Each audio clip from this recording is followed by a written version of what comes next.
ito! Oh my God! Yan o. Sir! Ito na si Dugong! Oh my God!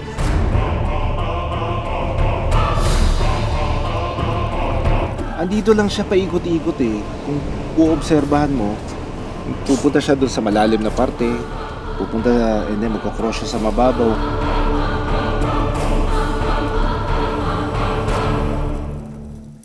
Isang aksidente ang aming nakita sa daan. Bago lang oh. Rat snake. Ilang saglit pa, Yun o.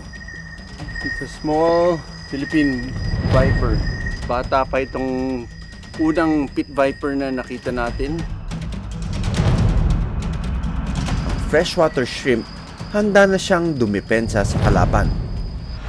Pero sa kanilang isla, mayroon daw kinakatakutan.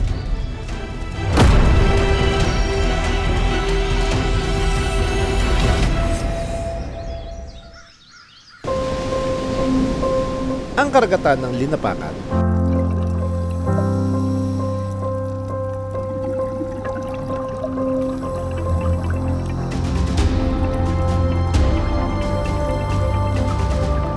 Binabantayan umano ng mga dayong nilalang. Sa hugis nito, madalas itong napagkakamalang sirena. Ang kanyang anino sa dagat, higit 4 na buwan nang nakikita ng mga mangingisda at residente sa isla.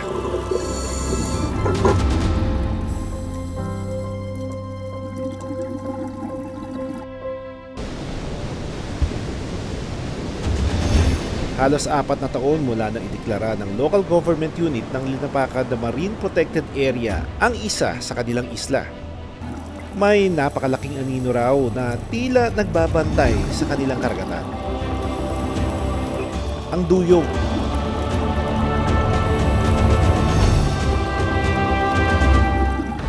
Para matuldukan ng misteryo nito sa kanilang lugar, sisisiri namin ang kanilang dagat para makaharap at makuna ng mga duyong.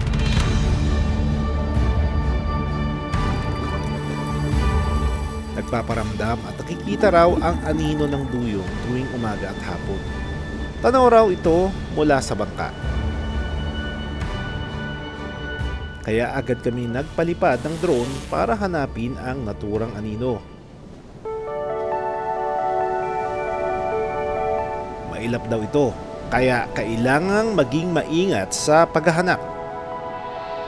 Ito! Oh my God! Yan o. Sir! Ito na si Dugong! Oh my God!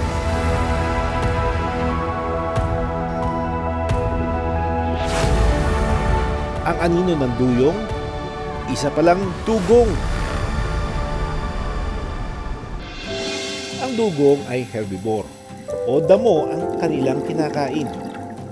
Isa silang indicator ng malusog na seagrass bed sa dagat. Kaya tinatawag din silang gardener of the sea. Duyong kung tawagin ng mga dugong dito sa Linapakan. Para makunan ang mailap na duyong, unang sumisid ang mga underwater cameraman. Sa ilalim ng dagat, nakailang ikot daw roon ang duyong.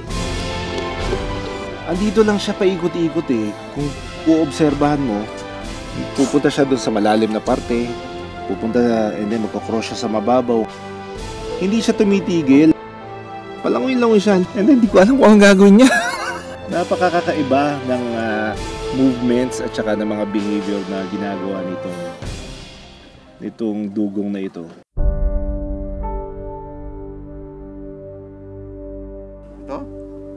Sa higit 17 taon ko sa Born to be Wild, maraming beses na naming sinubukan na makunan ang dugong. Madalas, malayo at bigo kaming makunan ito ng malapitan. Nakakatuwa naman to. This is probably the third or fourth time na nakakita ko ng dugong. First one was in Mati, so we saw several dugongs there. And then si Aban, and then the mother and calf. And then this one. Pero kakaiba pa rin yung pakiramdam kapag nakakakita ka ng buhay na dugong na lumalangoy doon sa natural niyang pinaninirahan nanginginain, malayang nabubuhay, iba pa rin yung pakiramdam eh. Sana maging maging dumami siya dito. Likas na mailap ang anumang buhay ilang. Kasama na rito ang dugong. Kaya sa kada lapit ng divers para makunan ito, kapansin-pansin ang paglangoy nito papalayo. Hanggang sa Ayun na, dumaan sa harapan natin. Dumaan sa harapan natin. Nasaan na siya? Nasaan siya? Sabon to, papaguran nyo lang to, sinasan. Ito na! Ito! Ang laki! Paulo, Napakalaki! laki. Ang laki niya! Ang dugong nagmamasid at parang inoobserbahan ng aming grupo. It's just, she was always hanging out in the first 3 or 4 meters and the visibility wasn't the best in that section. Oras na para ako naman ang magdokumento sa mga duyong. Sa mga ganitong oras, subukan muna nating hanapin kung nandito yung dugong or check out natin bakit ba siya lumalapit dito, bakit siya pumunta dito all of a sudden. Palaisipan sa akin kung ano ang pakay ng mga duyong dito. Meron akong theory. Kasi nagpunta ako sa ilalim ng dagat. Dito sa lugar kung saan nakikita yung dugong. Wala namang kainan, walang grass. It's all corals. At saka yung grass na tumutubo dito, hindi siya yung kinakain ng dugong.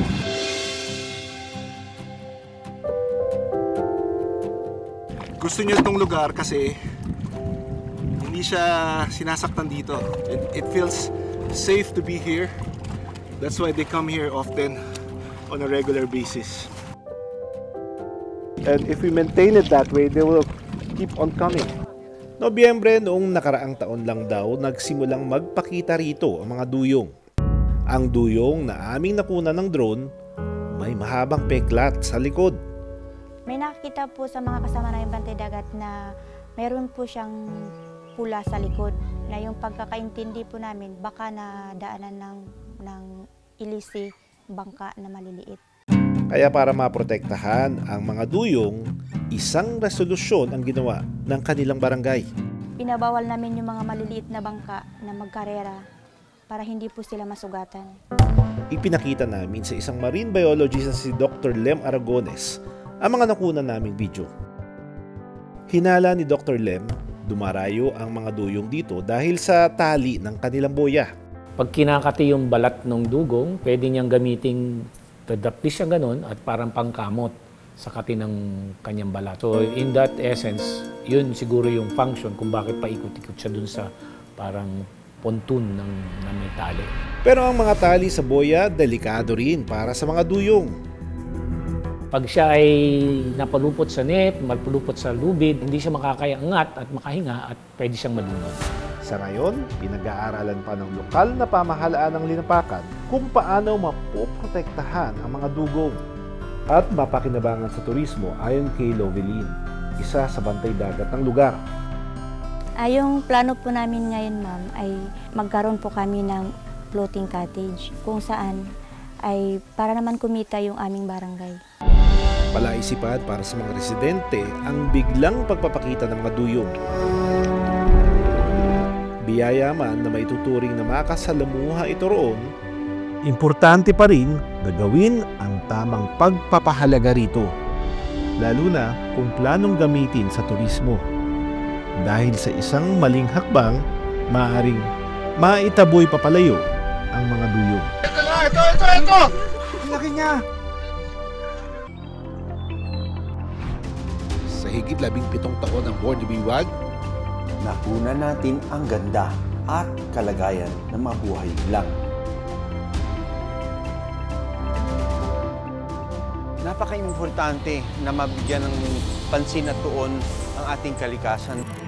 Sa nalalapit na eleksyon ngayong Mayo, pakinggan at panoorin ang krisis na patuloy na kinaharap ng bansa. Nakita natin kung gaano ka-grabe yung epekto ng mga sakuna sa atin. Kagaya ng mga deforestation, problem sa climate change, problema sa patubig. Ay, Paano natin tataguyod at puproteksyonan na meron pa tayong malusog na karagatan na pwede natin kuhanan ng ating kabuhayan?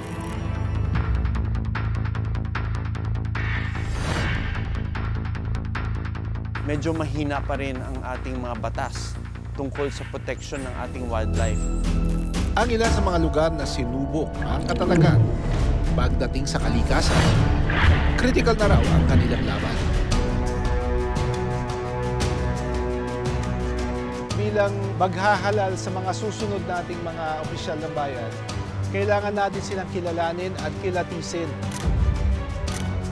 Kailangan natin ng mga politicians na was an iron fist to say, this has to stop. Stop illegal hunting, stop illegal wildlife trade, and destroying their environment. Ang kampanya para sa kalikasan dapat pakinggan Ng bawat botante at gobyerno.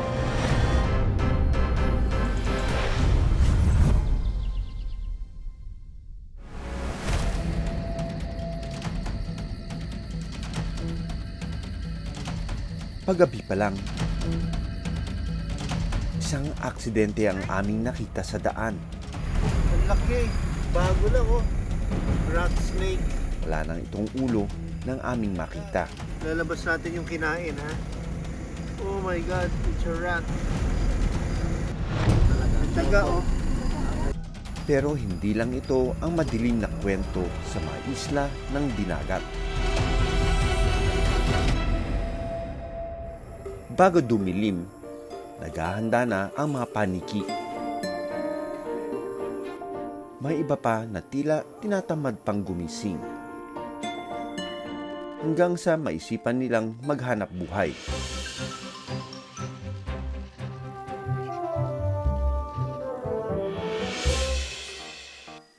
Ang wolf snake na ito, nag-umpisa na rin sa kanyang paghahanap ng pagkain. Kapag masipag, may swerte. Pero mukhang mailap ang pagkain para sa wolf snake.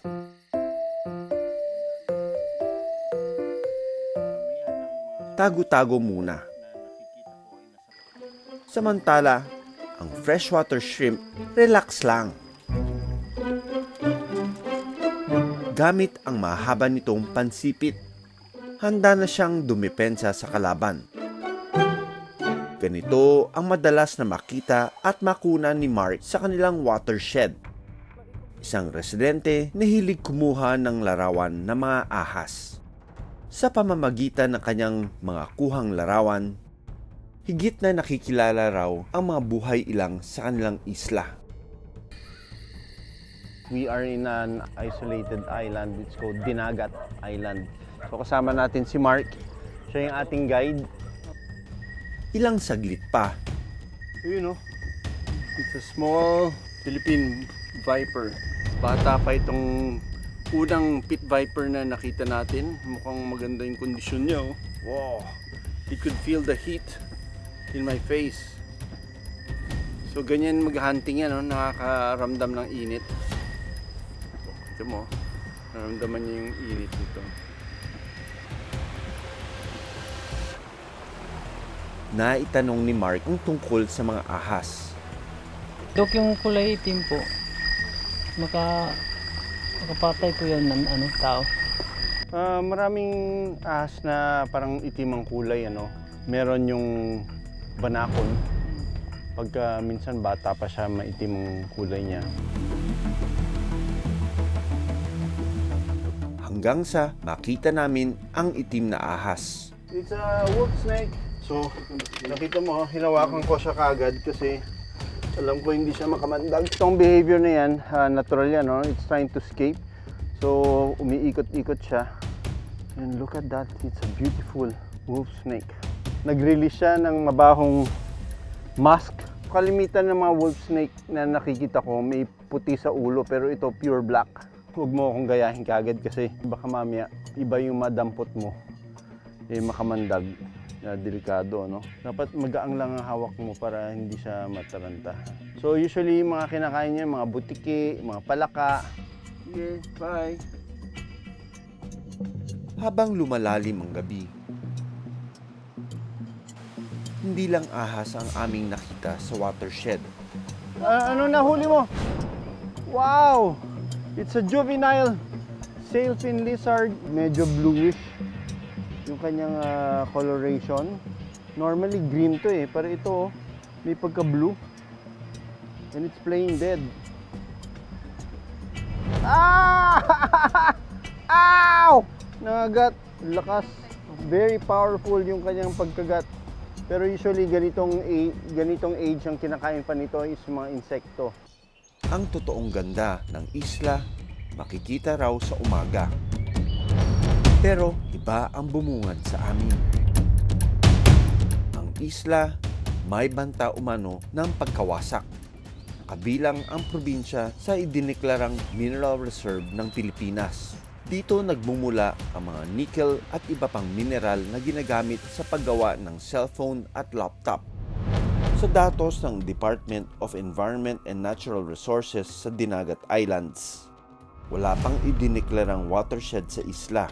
Mayroon itong community watershed na kinikilala sa ilalim ng effective-based conservation measures. Sa ngayon, nasa 24 na barangay pa lang sa buong Dinagat ang may ganitong ordinansa. Kaya lang, dumarami pa ang kumpanya ng minahan sa isla na umaabot na sa mahigit na 60 at posible pang madagdagan. Kaya ang mga residente gustong protektahan ang kanilang natitirang gubat at watershed. Dito kasi sila kumukuha ng inuming tubig. Mas marami at lumalawak pa ang sakop nito kumpara sa kanilang community watershed. Kaya kailangan pag-isipan ang bawat hakbang sa pagmimina. Ipaglaban ng karapatan ng tao yung rights din niya doon sa access ng fresh water. Porket ba't nakadeclare siya na mineral reserve, hindi na rin natin yan pag-usapan. Nagbago na din kasi yung panahon, nagbago na rin yung direction. Pero yung law na yan na provided for way back at the time na hindi pa natin pinag-uusapan ang biodiversity. Sa tulong ng PENCAS, may isasalba raw ang mga isla ng Dinagat para hindi ito tuluyang mapatag dahil sa pagmimina. Ito ay isang batas na ipinasa nitong 2024 para matasan natin kung ano talaga ang halaga ng ibang bahagi ng kalikasan. Lahat ng ibinibigay nitong benepisyo sa atin. Nasa batas rin yun na may karapatang manatili ang kalikasan, inherent right of nature to exist. Kasama rin dito ang Environmental Impact Assessment o yung pagmamonitor sa mga minahan. Nakalagay yan sa PD 1151 Section 4 na dapat tinitingnan kung anong mga alternatibo sa pagmimina. Ang Environmental Management Bureau ay magtatasa kung alin dyan ang pinaka-environmentally friendly. Sa ngayon ay mga lampas kalahati na nung isla ay minimina. Isa ang Philippine Mining Development Corporation sa mga minahan sa Dinagat Islands. Ang ginagawa talaga natin para ma-secure or maayos or may plano for the biodiversity ay kailangan natin mag-undergo sa lahat ng permitting process. Yan. Hindi lang permitting process sa DNR or sa kung saan mga LGUs, meron ka rin dapat kukuning permit from the community. Ilalayo natin from 3 kilometers away or more from the protected areas. Sa pagmimina po, pag nasa operation na, meron tayong tinatawag na sustainable mining practices. So dapat after ka po magmina, ibabalik mo sa ganitong itsura din po. Sinubukan namin kunan ng pahayag ang DENR Central, pero wala silang tugon tungkol dito.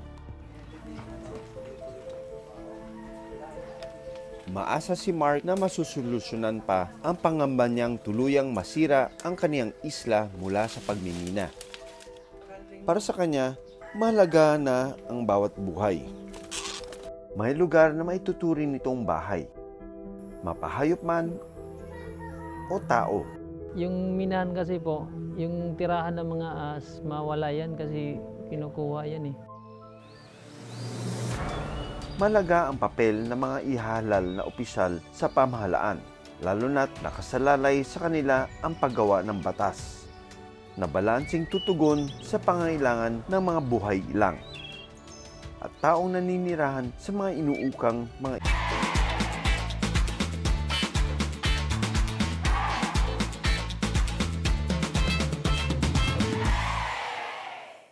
Maraming salamat sa panonood ng Born to be Wild.